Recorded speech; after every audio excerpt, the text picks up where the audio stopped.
जरूर सुना होगा कि दे बिल्ड इंडिया, लेकिन क्या आप जानते हैं हु सेव्ड इंडिया? एक्चुअली आज से 3 डेकेड्स पहले हमारा भारत बर्बादी की कगार पर पहुंच गया था और हमारे पास फॉरेन एक्सचेंज इतना भी नहीं बचा था कि देश सिर्फ 1 महीना भी गुजार सके। ऐसे में इंडिया के महान इकोनॉमिस्ट मनमोहन सिंह ने वित्त मंत्री की कमान संभाली और ऐसे अनएक्सपेक्टेड फैसले लिए जिसने भारत की काया पलट कर दी। आज उन्हीं की ही कोशिशों का नतीजा है कि देश बहुत बड़े इकोनॉमिक क्राइसिस से बाहर निकलकर दुनिया की 5th लार्जेस्ट इकोनॉमी बन गया है। लेकिन क्या थी 1991 के इकोनॉमिक क्राइसिस की वजह और कैसे मनमोहन सिंह ने देश को बर्बाद होने से बचाया? चलिए इसके बारे में हम डिटेल में बात करते हैं।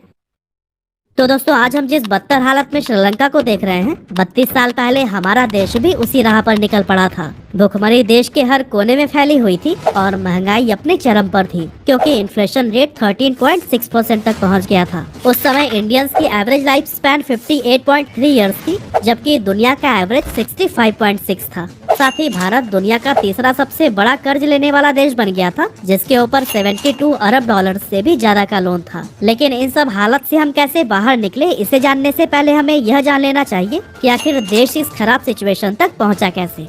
एक्चुअली ये बात शुरू होती है 1947 से, जब एक लंबी लड़ाई लड़कर हमारा देश अंग्रेजों से आजाद हुआ था। लेकिन उसके बाद भी हमें 3 युद्धों का सामना करना पड़ा, जिसमें 2 पाकिस्तान से हुए थे और 1 चाइना से। अब जैसा कि हम सबको पता है कि जिस देश में युद्ध चल रहा होता है, उसकी इकोनॉमी बहुत ही तेजी से नीचे जाने लगती है। इंडिया के साथ भी कुछ ऐसा ही हुआ और इन लड़ाइयों का असर बहुत सारे कारोबार पर दिखा। साथ ही बॉर्डर पर ज्यादा से ज्यादा रिसोर्सेज प्रोवाइड करने के लिए सरकारी खजाना भी खाली करना पड़ा और इन सब का इम्पैक्ट कुछ ही समय में इंडियन इकोनॉमी पर साफ तौर पर दिखने लगा।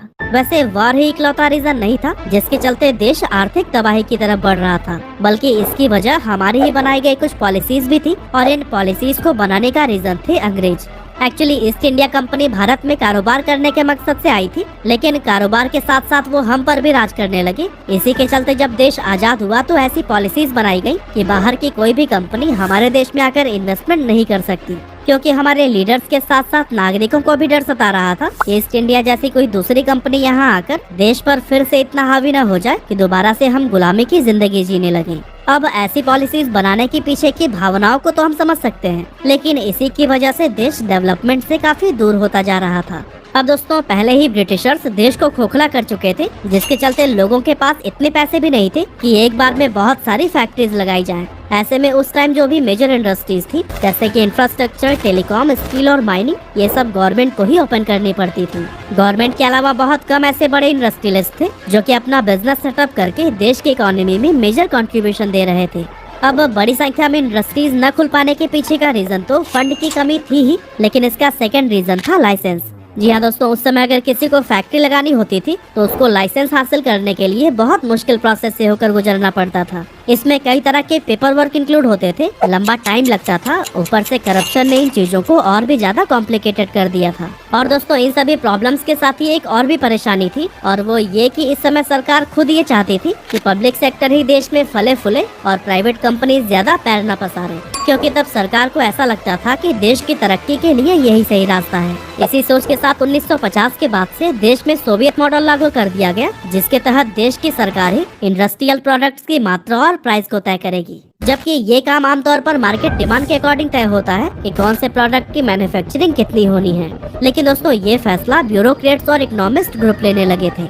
जैसे कि अगर कोई स्कूटर बनाने वाली कंपनी है तो वो कितने स्कूटर्स की मैन्युफैक्चरिंग करेंगे, वो मार्केट की डिमांड नहीं बल्कि सरकार तय करती थी। एग्जाम्पल के लिए अगर कोई कंपनी कहती कि हमारी कैपेसिटी 5000 स्कूटर्स मैन्युफैक्चर करने की है, तो फिर सरकार उसको बोलती कि नहीं, सिर्फ 500 ही बनाओ। दूसरे देशों से कितने कच्चे माल का एक्सपोर्ट किया जाएगा और उसे किस कीमत पर बेचा जाएगा, ये सब सरकार के ही हाथों में था। और दोस्तों, इन्हीं सभी रीजन से हमारी इकोनॉमी एक बहुत बड़े क्राइसिस की तरफ बढ़ने लगी थी। और फिर ऐसे ही साल गुजरते हुए आया 1985, जिसके बाद चीजें और भी ज्यादा चैलेंजिंग हो गई। असल में उस समय इंडिया का सबसे बड़ा सपोर्टर था सोवियत यूनियन, जिसे कि यूएसएसआर के नाम से जाना जाता था। एक्चुअली ये 14-15 नेशंस का एक यूनियन था जो कि उस समय डिवाइड हो गया, और इस डिवीजन की वजह से इंडिया और रशिया के बीच के रिश्ते कुछ सालों के लिए डिस्टर्ब हो गए, जिसका सीधा असर देश की इकोनॉमी पर भी पड़ा, क्योंकि रशिया भारत को ट्रेड और टेक्नोलॉजी के फील्ड में कई तरह का असिस्टेंस प्रोवाइड कर रहा था। इसके बाद से आया साल 1990, जब गल्फ वॉर शुरू हो गया और इस वॉर में अमेरिका सहित 32 देश शामिल हुए। अब ज्यादातर पेट्रोलियम गल्फ से इंपोर्ट किए जाते थे, इस वजह से इस वॉर का असर हमारे देश पर भी पड़ने लगा और ग्लोबल स्केल पर तेल की कीमतें आसमान छूने लगी, जिससे कि देश का व्यापार और इकोनॉमी स्लो डाउन होना शुरू हो गया। इस वॉर से न सिर्फ पेट्रोलियम के दाम बढ़े, बल्कि गल्फ कंट्रीज में काम करने वाले इंडियंस के इनकम पर भी इसका नेगेटिव इम्पैक्ट पड़ने लगा। देश में रेमिटेंस कम आने लगे और इससे लोगों का लिविंग स्टैंडर्ड खराब होने लगा। ऐसे में देश की हालत ये हो गई थी कि इंपोर्ट करने के लिए हमारे पास सिर्फ 2500 करोड़ का ही फॉरेन एक्सचेंज बचा हुआ था। और दोस्तों, देश की मुसीबतें यहीं पर खत्म नहीं हुई, बल्कि इनके साथ ही भारत एक और प्रॉब्लम से जूझ रहा था, और वो थी पॉलिटिकल इनस्टेबिलिटी।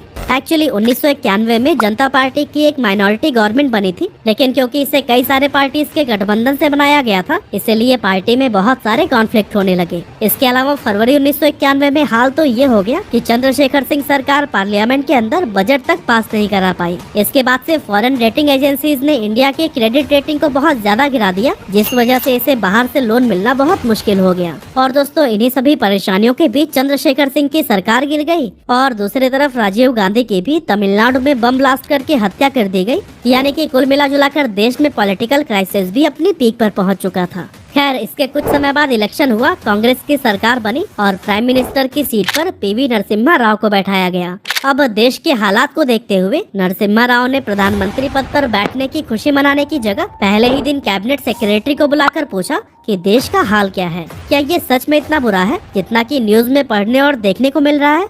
पर इस पर कैबिनेट सेक्रेटरी का जवाब था, नहीं सर, हाल तो उससे भी ज्यादा बुरा है। एक्चुअली हमारे पास सिर्फ इतना ही फॉरेन एक्सचेंज बचा हुआ था जिससे कि हम अगले 3 हफ्ते तक ही इंपोर्ट कर पाएं, और अभी भी अगर कुछ बड़े स्टेप्स नहीं लिए गए तो हो सकता है कि देश को बैंकरप्ट घोषित करना पड़ जाए। ये सब सुनने के बाद नरसिम्हा राव ने फौरन ही डॉक्टर मनमोहन सिंह को फोन करके बुलाया, जो कि पहले आरबीआई के गवर्नर और फाइनेंस सेक्रेटरी रह चुके थे। नरसिम्हा राव ने मनमोहन सिंह को फाइनेंस मिनिस्टर की गद्दी सौंपी और कहा कि देश को बचाना आज से आपकी जिम्मेदारी। और दोस्तों, इस कन्वर्सेशन के ठीक 1 महीने बाद मनमोहन सिंह ने ऐसा बजट सबमिट किया जिसने देश की काया पलट कर दी, और जो इंडिया उस समय बर्बादी की मुहाने पर खड़ा था, आज उन्हीं के फैसलों की वजह से रोज नई नई मिसालें पेश कर रहा था। तो आखिर क्या किया था मनमोहन सिंह ने, और कैसे हमारी इकोनॉमी पर इसका ओवरऑल इम्पैक्ट पड़ा, चलिए इसको भी हम जान लेते हैं।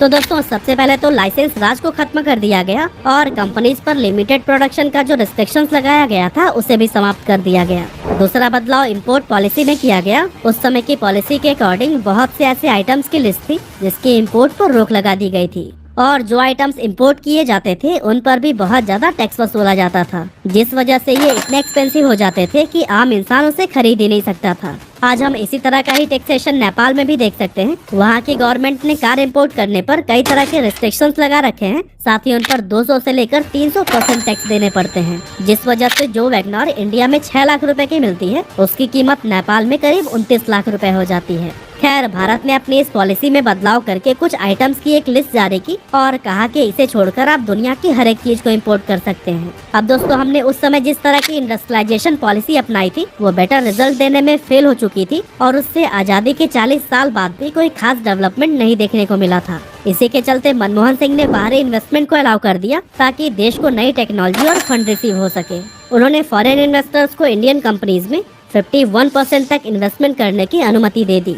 साथ ही फॉरेन कंपनीज को इंडस्ट्री सेटअप करने में भी गवर्नमेंट का सपोर्ट मिला, जिसके बाद से वोडाफोन, सैमसंग, पेप्सी और इन्हीं की जैसी बहुत सारी ऐसी कंपनीज थी जो कि इंडिया में अपना बिजनेस सेटअप करने लगी। अब दोस्तों, मनमोहन सिंह के आने से पहले तक कई सारे ऐसे सेक्टर्स थे जिनको सिर्फ पब्लिक सेक्टर कंपनीज के लिए ही रिजर्व करके रखा गया था, जिसका एक बेहतरीन एग्जांपल था टेलीकॉम। लेकिन 1991 के बाद इस रेस्ट्रिक्शंस को भी हटा दिया गया और परमिशन दे दी गई कि कोई भी व्यक्ति इन सेक्टर्स में अपना बिजनेस रन कर सकता है।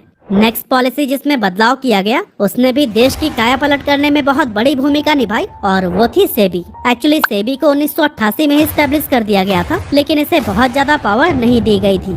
मगर जब इंडस्ट्रियलाइजेशन को बढ़ावा दिया जा रहा था तो ऐसे में मनमोहन सिंह ने सोचा कि कंपनीज अपना आईपीओ भी लेकर आएंगी और इन्हें प्रॉपर ढंग से ऑपरेट करने के लिए बहुत सारे रूल्स एंड रेगुलेशंस की जरूरत तो पड़ने ही वाली है। इस सिनारियो को सोचते हुए सेबी को मजबूत बनाने के लिए सेबी एक्ट को पास किया गया। इसके बाद से जो बदलाव हुआ वो था टैक्सेस में। अब देश अपनी किस्मत बदलने के लिए तैयार तो था, पर प्रॉब्लम ये थी कि सरकारी खजाने में पैसे ही नहीं थे। साथ ही जो टैक्स टू जीडीपी रेशियो था उससे बहुत ही कम पैसे गवर्नमेंट को रिसीव हो रहे थे, जिसे देखते हुए गवर्नमेंट ने डिसाइड किया कि जो लोग ज्यादा टैक्स दे सकते हैं उनसे ही मेजर कंट्रीब्यूशन लेना चाहिए। इसके बाद से इनडायरेक्ट टैक्स यानी कि जो गुड्स और सर्विसेज पर लगाए जाते हैं उनकी जगह डायरेक्ट टैक्स यानी कि कमाई के हिसाब से जो टैक्स लिया जाता है उन पर ज्यादा ध्यान दिया जाने लगा।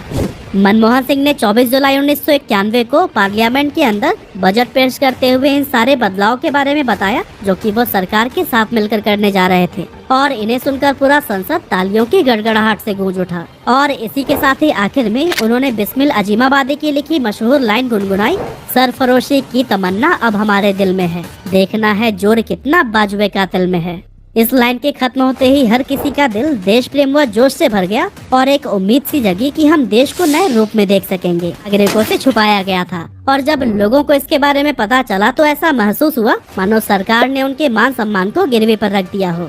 असल में क्रेडिट स्कोर डाउन होने की वजह से कोई भी इंडिया को लोन देने के लिए तैयार नहीं था, इसीलिए मनमोहन सिंह ने देश का 67 टन सोना गिरवी रख के इंटरनेशनल मॉनेटरी फंड से $2.2 बिलियन का लोन लिया था ताकि फॉरेन एक्सचेंज को तुरंत बढ़ाया जा सके। अब कुछ लोगों को उनका ये फैसला भले ही गलत लगा हो, लेकिन उस समय देश के लिए ऐसा करना बहुत जरूरी था। खैर, ये तो हुई पॉलिसीज और उनमें किए गए चेंजेस की बात, लेकिन इसके बाद से देश में किस तरह का परिवर्तन आया इस पर भी एक नजर डाल लेते हैं। तो दोस्तों, कुछ ही सालों में ग्लोबलाइजेशन की वजह से भारत का ग्रोथ रेट 4.3% से बढ़कर 7 और 8% के आसपास हो गया था। टेलीकॉम सेक्टर में नई नई कंपनीज ने सर्विसेज देना शुरू कर दिया, नई टेक्नोलॉजी वाले मोबाइल फोन्स मार्केट में आ गए, और जहां हम टीवी चैनल्स के नाम पर सिर्फ दूरदर्शन देखा करते थे, वहीं सोनी, जी और स्टार प्लस की एंट्री हुई।